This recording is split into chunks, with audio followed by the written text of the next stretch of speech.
Hello, my name is D.Knight, and the case study that I chose to complete the IEP evaluation tool assignment was Trey Doherty. Trey is a second grade student and he is being serviced under the IDEA category of emotional disturbance. Now, in terms of what I used to complete the evaluation, I used, of course, the IEP, as well as the vast amount of data, comprehensive data, about Trey in terms of his likes, his goals, and other really great information to let us know who this kid is. And also, I looked at the parent interview in terms of some of his challenges, the teacher interview, as well as Trey's own perspective of why he was struggling, which is key. I also looked at the referrals in terms of behavior, high number of referrals.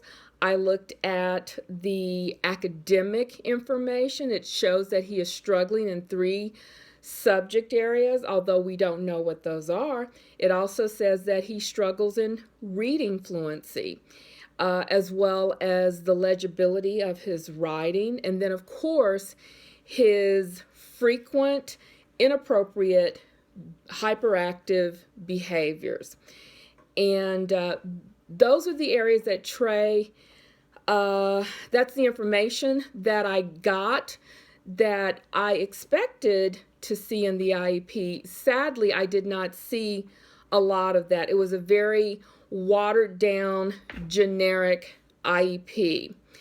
It did not give a sense of who Trey was as an individual. It did not list all of the challenges. There was only one goal, and that was writing. And even that one goal did not have sufficient measurement data. It also, the frequency of reporting I thought was way too long, in the form of a progress report and the report card. If you truly want to change a student's behavior, you really need to gather that data and report that data to the IEP team, specifically the parent, much more frequently than a 9-week report card in order for that to be effective. Now, the other things that were missing from the IEP, there's no indication that the parent was involved in either the evaluation, not from the IEP. You can't tell from the IEP that the parent was involved in the evaluation process. You have no indication in the IEP of the parent concerns. There's no indication that the parent were involved in creating this IEP. There's no parent voice in here. Although there is a functional behavioral assessment as well as a BIP, those documents exist outside of the IEP. The only federally binding contract is what is stated in the IEP. So somehow there needs to be a way within the verbiage of the IEP to reference the behavioral intervention as well as the functional behavioral assessment. Now, some other areas here. There's no indication of teacher training.